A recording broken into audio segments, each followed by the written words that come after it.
All right.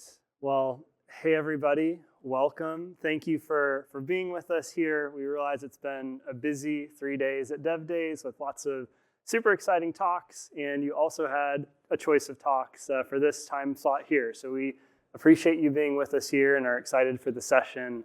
My name's Taylor Schuster. I'm a lead product manager on our Risk as a Service product team here at PayPal. I'm Pragya Priya. I'm the solutions engineer on the Risk as a Service team. And I'm Christine Park, the go-to-market Risk as a Service lead. And we have an exciting or scary, depending on how you want to look at it, topic for you today, and that's about fraud and risk, but more specifically, how you can layer in safety, security, fraud resiliency into your payments systems. We have a pretty straightforward agenda for you today, so we're going to start by talking about how we at PayPal see the fraud and risk ecosystem and how we ingest AI and machine learning into the capabilities that we offer for merchants.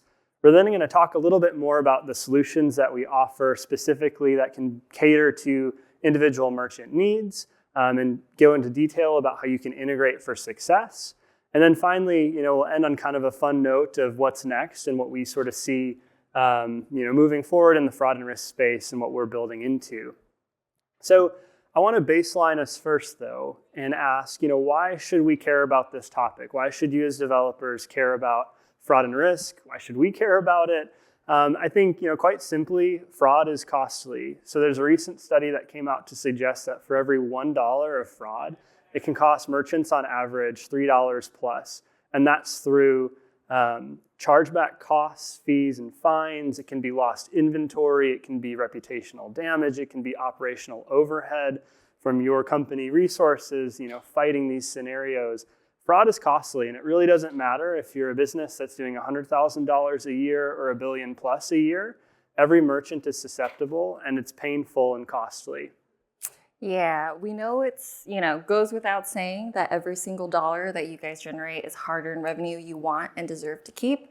But even if you're not experiencing fraud on your checkout right now, it is a very real threat, like Taylor's saying, right? So to contextualize, we've spent the last 3 days sharing all of our, exciting AI tools that we're building with our fantastic partners. But the reality is bad actors have access to really cool new AI tools too, right? They're creating fabricated identities. They're mounting large-scale account takeover attempts programmatically now. They are testing stolen credit and debit card information on your checkout for a successful authorization. And if they get it, they're now stealing money directly from your customers, right?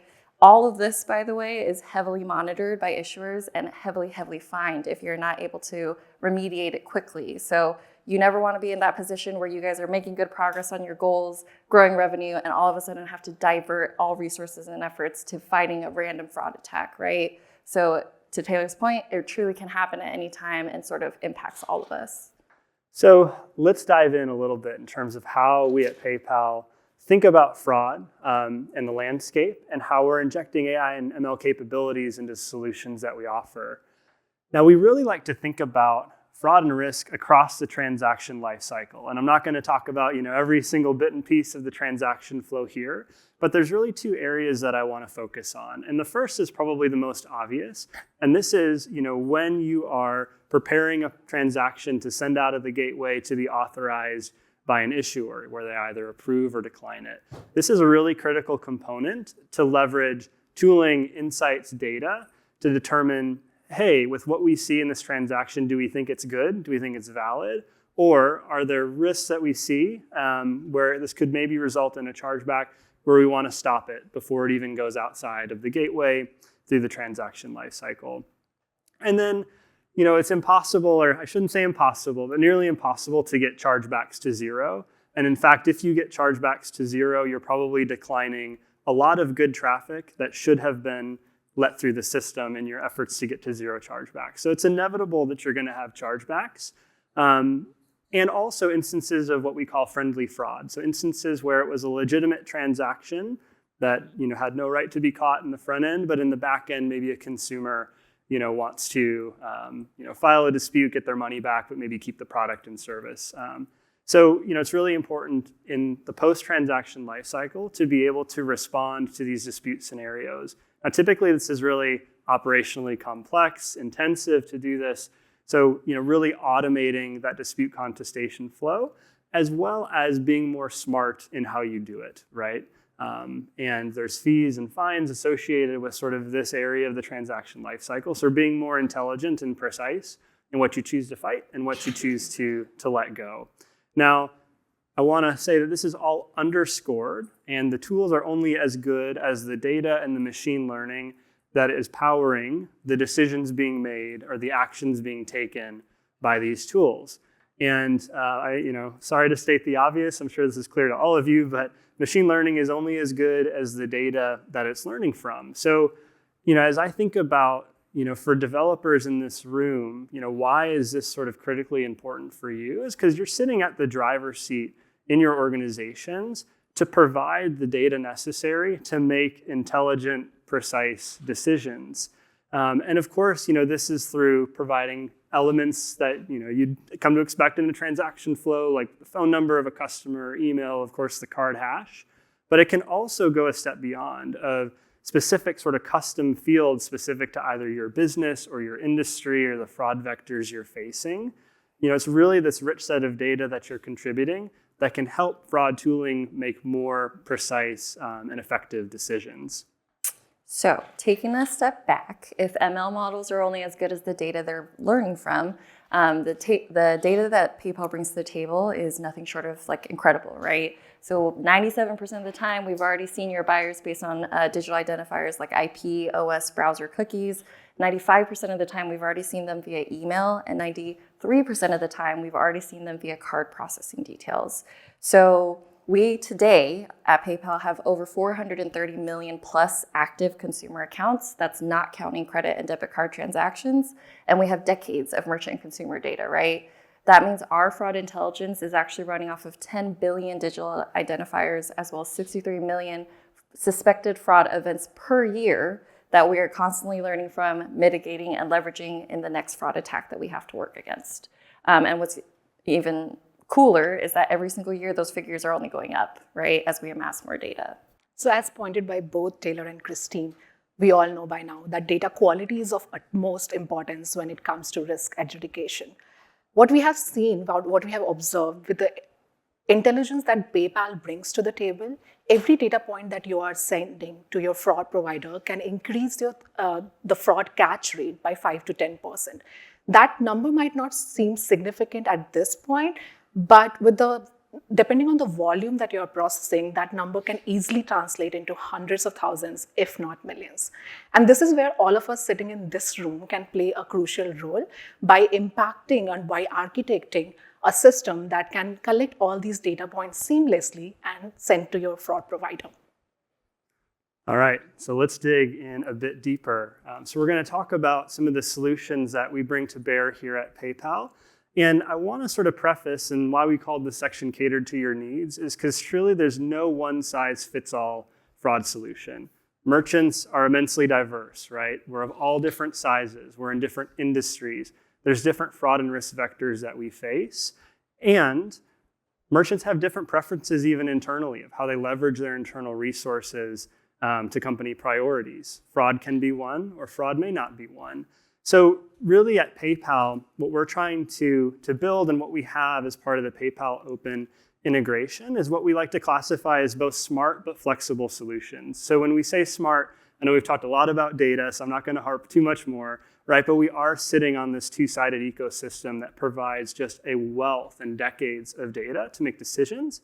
But we also want these solutions to be flexible. So whether it's a solution or a set of solutions that your teams can leverage to fight fraud and risk, we really want through one integration, you be able to leverage a vast array of tools and capabilities. So at a high level, through the PayPal Open integration, let's make it a little bit more real. And each one of these tools, we're going to go into more detail, talk about how you integrate for success. But just to sort of paint the picture, if we look at the left-hand side, there are certainly plenty of merchants out there that want to outsource fraud and dispute management capabilities to experts, right? These are merchants who say, look, I don't have the internal capacity, the internal knowledge, the internal desire to manage risk and fraud actively. I want a partner like PayPal to leverage their data, their insights to fight on my behalf, and in turn take liability for chargebacks that do come through. So that's our Chargeback protection solution, which we'll talk about in a moment.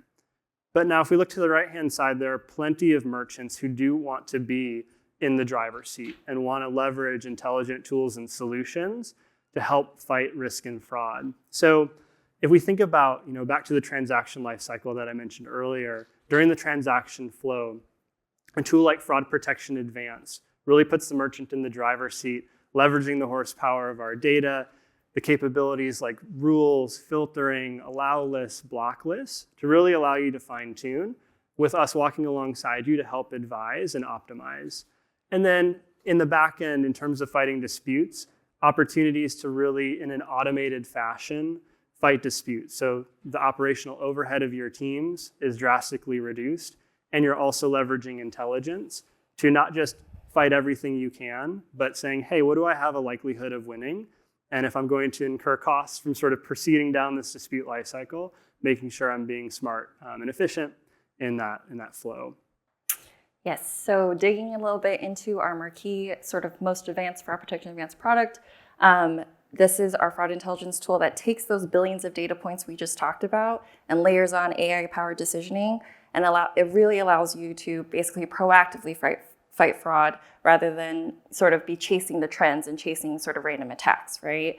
So it's definitely built to supercharge your existing fraud team's current expertise and capabilities. And we have a robust feature suite to sort of amplify that, right? So we have a risk score for every transaction. We have a recommendation for every transaction. We have the ability to create new custom filters, which Prag is going to actually demo in just a second. And we also have, of course, the capability to control who gets approved versus who gets declined, right? So to Taylor's earlier point, if you have a VIP list of folks that you cannot afford to decline, we're very familiar with that. You can upload that into the system and have it layered into the logic. If you have a known bad actor list where you're like, please never ever let them get through my checkout, you can upload that into the system, and we can even add further intelligence to try to catch if they go into different directions to keep continuing to try to take advantage of your checkout, right? And lastly, we do have multiple types and flavors of this product, which are sort of customized to suit your needs and your size and whatever sort of capability you're looking for, to Taylor's point, because one size doesn't fit all. So Fraud Protection Advanced is a completely customizable solution, which means that you are in the driver's seat of managing your fraud strategy. This in turn means that you need a tool which is interactive and intuitive in nature. So with Fraud Protection Advanced, you can create custom filters, which is pretty easy to create. You just click on Add Filter, select the variable that you want, and there are 800 plus odd variables that are available in the system. And these variables include intelligent variables like transaction risk score, your device risk score, email risk score, and aggregations across the network and not only at your account level. Once you have created the rule, you can run simulation on your historical data. So which means that you can actually see the impact of newly created rule on your approvals, rejections, chargebacks in real time before applying that rule to your live transactions. Along with this, you have the capability of A/B testing, where you can define potentially two different strategies and choose the one depending on the performance, which one fits your business the best. With that, we have transaction graph view and detailed transaction view. You can see what is going on with the transaction, what are the elements attached to your transaction, and you can also uncover some of the hidden trends with the help of graph view. How do you do that? All of us here have come across fraud trends where you see transactions coming from probably different emails or phone numbers, but they might be associated with a given device or an IP address. So with this graph view, you can uncover all of those hidden trends across the network. Now we have talked a lot about Fraud Protection Advanced and its capabilities, but how easy or difficult it is to integrate with fraud tool. Happy to say that it is pretty easy if you're already using PayPal or Braintree, so if you're already utilizing PayPal integration to process all your transactions, you can actually utilize the same integration to enable Fraud Protection Advanced tool. We talked a lot about all the data points like email, phone number, device, and things like that.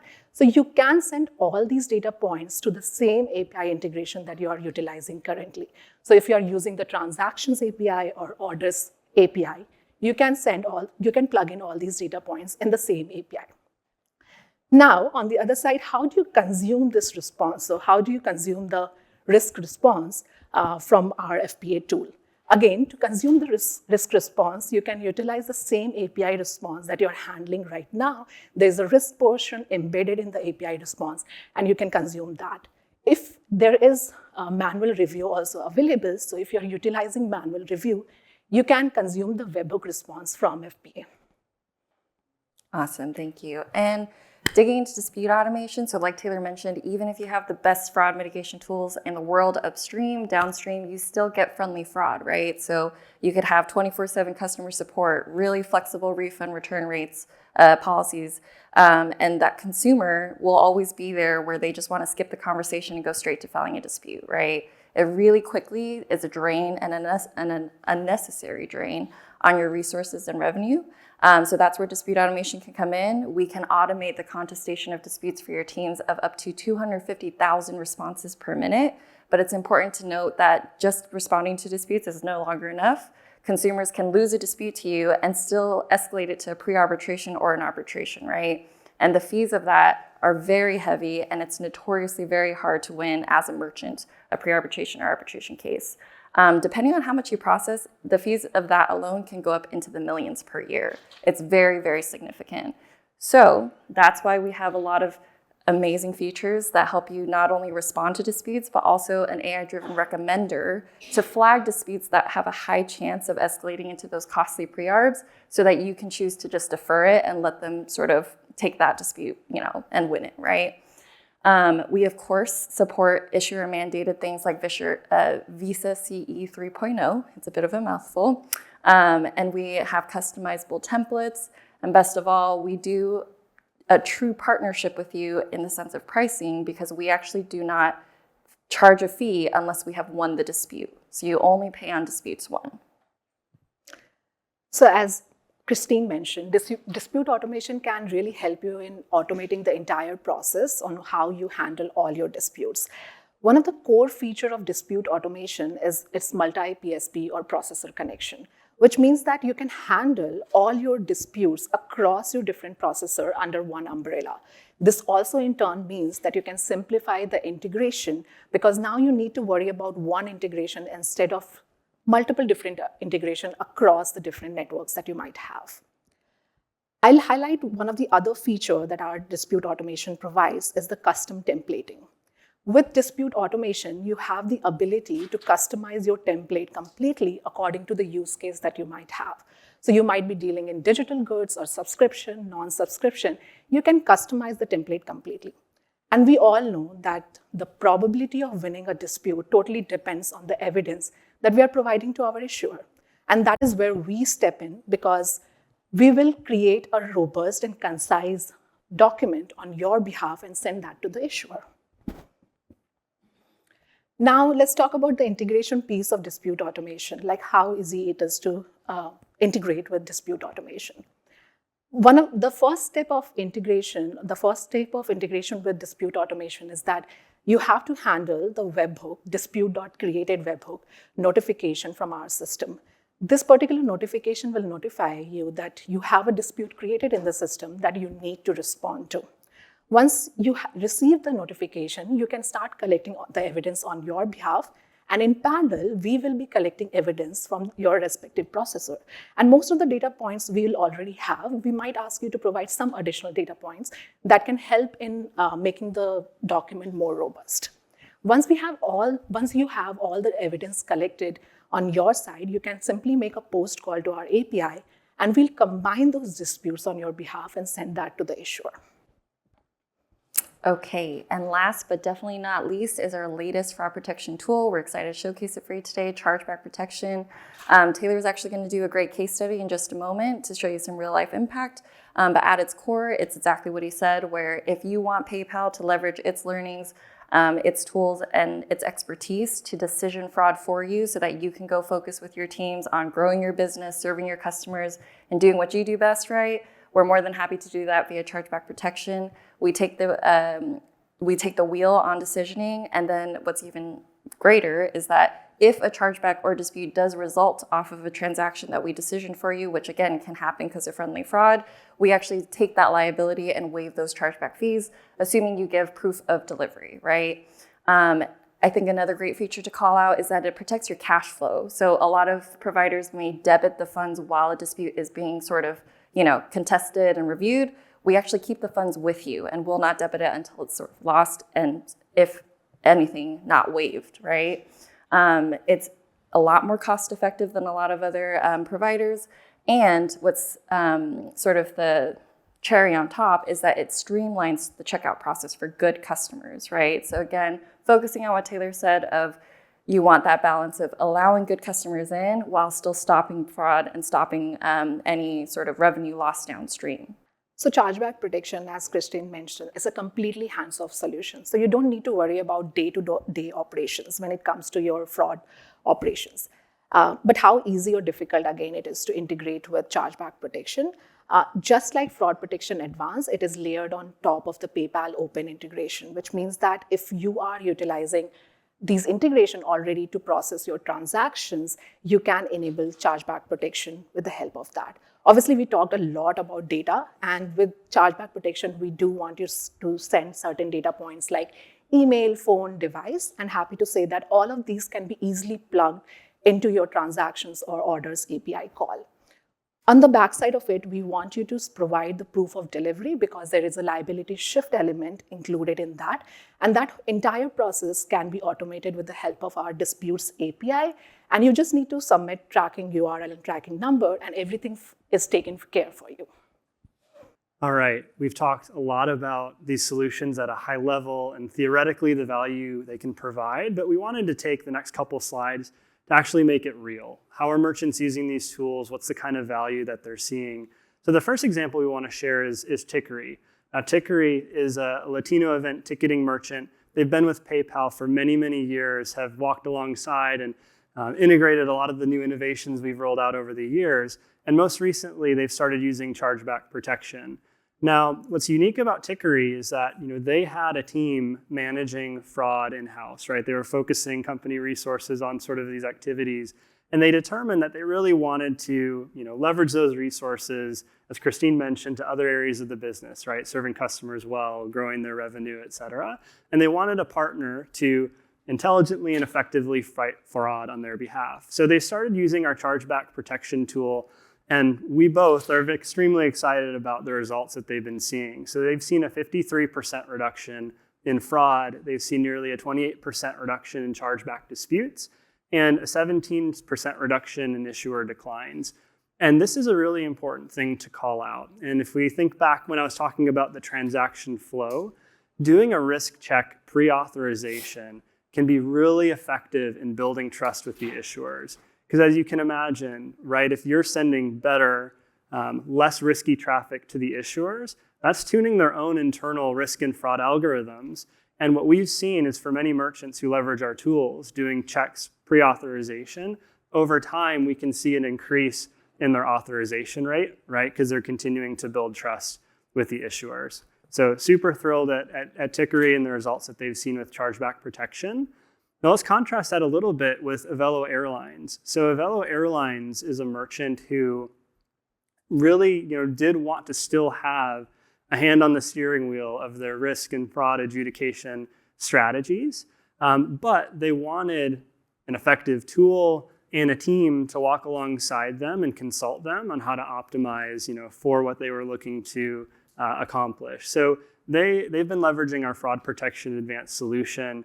We like to say it's not just a tool, it's a team. So we walked alongside them as they've integrated this product and set up their rules and filterings to make sure that we're optimizing for them. And they've also seen incredible results. So they've seen a 3% increase in approval rates and nearly a 16% reduction in chargebacks. Again, a win-win, that's what we want. More approvals, less chargebacks. And they've been quite happy. So we're about to wrap up our presentation, but want to end on a little bit of an exciting topic of what's next. What are we seeing in the space? What are we excited about? What are we building into at PayPal? And quite simply, it goes without saying, AI and ML is of course here to stay, right? It's been such a focus of dev days. And of course, the baseline is using machine learning with our vast data set to continually enhance our models, right? That's like baseline. We've been doing that. But if we think about, kind of the advancements in AI and where we see this space going, right? You could think about Gen AI prompts, right, of a merchant saying, hey, I want to create a rule that does not reject my VIP customers, or something along that end, right? Being able to then generate a rule to put into a tool, right? Like that's pretty straightforward. You can think about the next level, right, of using AI to have a merchant say, look, like I'm experiencing some threat, like write a rule for me that's going to help sort of bring down my chargeback rate, stave off this threat, right? And through AI, calculating what is sort of the right rule or filter or sets of rules and filters to really help stave off that trend, that a merchant could say in a tool like Fraud Protection Advanced, yep, I agree, let's implement it. You could even think beyond that. And as we think about agentic AI, you could think about an agent walking alongside your internal fraud teams to be looking around corners, identifying proactively trends, and proactively proposing what kind of filters that a merchant should be putting into place. And as Alex mentioned earlier today, right, as agentic AI commerce grows, right, how are we detecting what are good and bad agentic agents? So there's a lot of innovation in this space, and I think if anybody claims they have it figured out, they're lying, right? Because I think as we've sort of been talking about over dev days, like this is a quickly evolving, innovating space. The second is holistic approach. So I mentioned it earlier, there's really no one-size-fits-all fraud solution. So we at PayPal are continuing to find those fraud pain points and those solutions that will meet merchants where they are. And as they think about their own combination of tools and tech and team, that we're meeting them where they are and helping protect them. And then finally, we exist in a super complex, multifaceted payments ecosystem. And we're continuing to see an increasing burden of responsibility, especially by folks like Visa and MasterCard, on merchants to stave off fraud, right? So it's our collective responsibility as merchants and payment service providers, fraud service providers, that we are staying ahead of the fraudsters, not chasing them. So this is an exciting space. I hope you all have been energized by this discussion. We want to thank you for your time, and we have about 13 minutes left, so we can open it up if anybody has Q&A or even thoughts. We'd also love to hear where you see things going. Yeah, go ahead. So I've noticed that some places, in particular gas stations, pre-charge my credit card, and then they limit my ability to pump gas to that amount. So what kind of things are you doing to use the same trick? That is, give me my money before I actually develop or deliver the goods. That's a good question. So essentially, like, how are you doing? So you're a business and placing sort of restrictions on the front end to ensure that you're restricting. You verify Yeah. that the credit card company has a debit against the person I'm doing business with that will cover my expected fee before I deliver anything. So that is where, Yeah. They take payment up front and they put it in a trust fund because they deal with criminals. right. Yeah. Yeah, that is where the issuing banks will put like a limit on your credit card as a user. And we, Requiring the bank to handle it. no, so what we do on our side is credit card verification. So every time you're swiping in, and if as a merchant you don't want to charge before the delivery of goods, we'll verify that card. So we are not charging the customer right away, but we are putting a limit. So when you are doing credit card verification and you're using Braintree or PayPal as like for processing, we will be transferring those transactions through our fraud tools. So we, at the time of credit verification itself, we will be doing the risk adjudication. So only if that credit verification passes, that is when the transaction would flow through. I think there was another question back there. I just had a question about the networks that you guys can participate in. You have kind of a limited list. At the top, you have the open PayPal platform. So do you have to be on one of those 6 or so lists, networks somehow just consume the web no matter what network we're on, and somehow pass data and use it that way. Yeah, Yeah. I Go can ahead. start and yeah, we can layer on. It's a great question. And kind of to my point of meeting merchants where they are, right? Historically, these solutions have been within the PayPal ecosystem, right? If you're using, say, Braintree, for your payment unbranded card processing, right, you can leverage these tools. But, especially as we continue to work with large enterprises, there's an increasing number of merchants who are splitting across multiple PSPs. And there might be tons of various reasons why a merchant would choose to do that. So part of us meeting merchants where they are, that's what we're building into our solution. So for dispute automation specifically, right, we had mentioned a few of the PSPs on that list. It's an increasing list, but like that is a tool today, right, where regardless, it's limited to those today. For that product, we're looking to expand certainly the ecosystem. But what I can say for the other products as well, so as you think about a fraud protection advanced or a chargeback protection, enabling that multi-PSP support where a merchant could say, hey, PayPal, of course, for the transactions that I'm processing through you, I want this risk check or I want a risk score provided.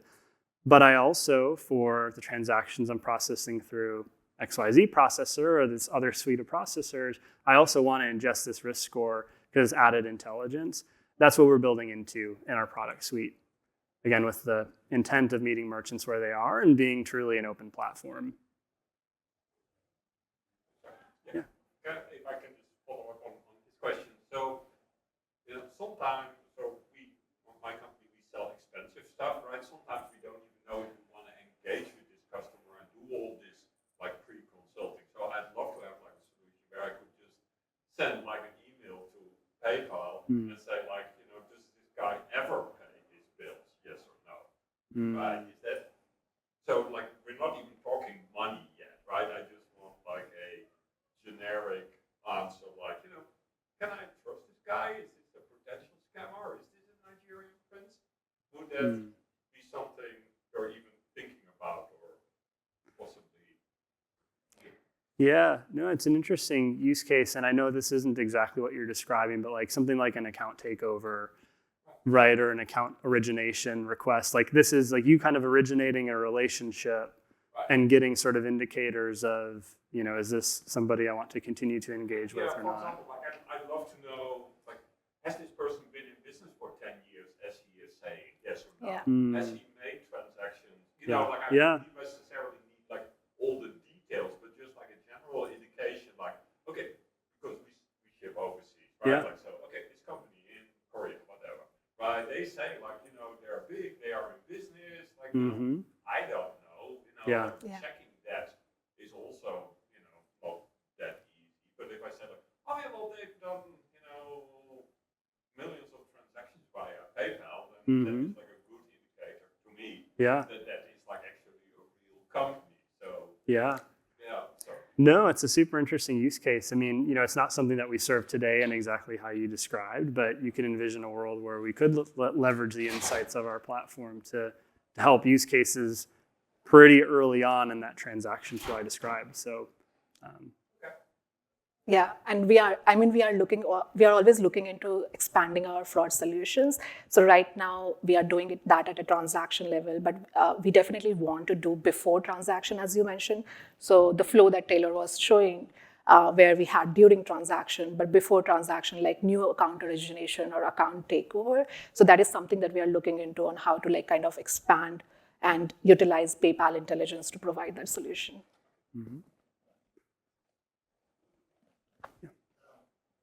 What about incorporating other types of payment fraud,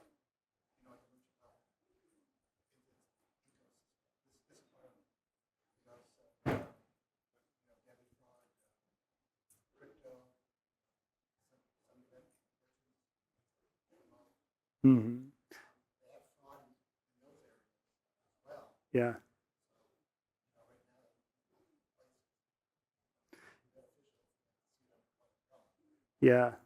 Yeah. I mean, it's a great point, and obviously there are an increasing number of ways to pay. The solutions that we described today do cover cards, so inclusive of card and debit, alternative payment methods, PayPal and Venmo transactions are covered through a seller protection product, which is kind of part of the branded transaction flow. So, we do try to cover sort of any ways to pay. And as we think about that network that we're pulling from, right, if we have the email, the phone, the name, the card hash, right, like we can sort of pull those pieces together to say, hey, this profile, do we trust it? Not just a card number and like, hey, has this card had a chargeback in the past 5 days? So, yeah. Yeah,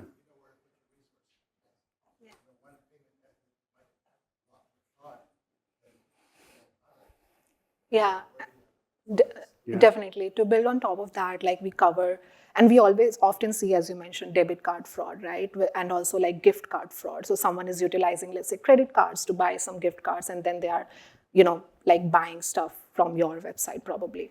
And we do take care of those kind of fraud scenarios with our solutions like Chargeback Protection and Fraud Protection Advanced as well. So we are expanding into that suite and looking end to end, all the payment options that you might be utilizing right now. Any other thoughts or questions? We have 4 minutes, and I know lunch is quickly approaching. Yeah, go ahead.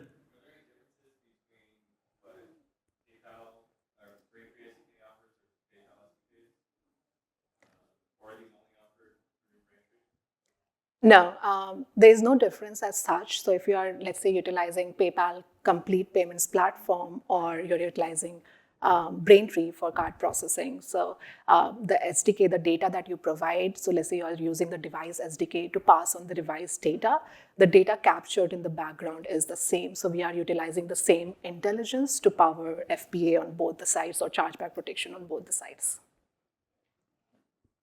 Go ahead.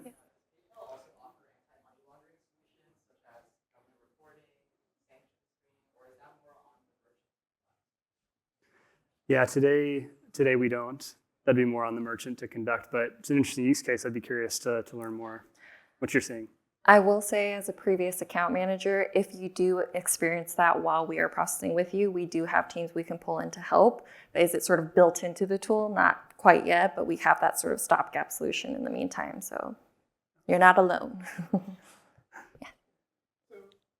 will the same solution work for non-human agentic transactions? That's the idea, at least looking into the future. That would be the idea, that we are looking into all the transactions, and also like on the ways that we can collect data, right? Like for example, right now, as we mentioned, like we are relying on email and phone number and device data.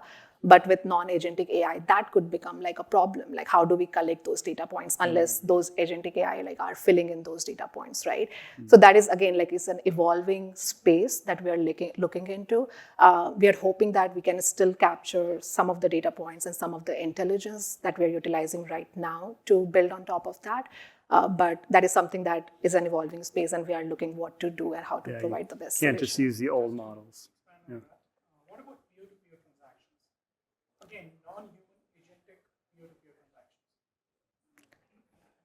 That's another interesting use case. Yeah, of like an agent paying another agent, right? Totally not authorized by either party, but the agents. Yeah, I mean, it's something that's not within these tools today, but again, what we're looking into and building into. Because to Pragya's point, you can't use historical models, right? This is a new set of inputs. This is a new set of activities that we need to sort of take every bit and piece of information that we can to try to determine, hey, is this good or is this bad? Yeah, and I think that is where before transaction flow would come into picture, that you are able to verify and conduct your fraud investigation before the transaction is happening. So probably at the payment options that you're utilizing, that needs to be verified for all the agentic AI transaction. But as I said, like the space is still evolving, so we have things to discover right now. It may not look very different from Venmo though, peer-to-peer, right? So we do verification codes, we request your like opt-in and things like that, right? So I imagine if we're really trying to like illustrate it, it could look something similar to that. We have 50 seconds left, and then we lunch. Any last questions? All right. Well, thank you everybody for the time. I hope you have a great rest of Dev Days and safe travels home. Thank you.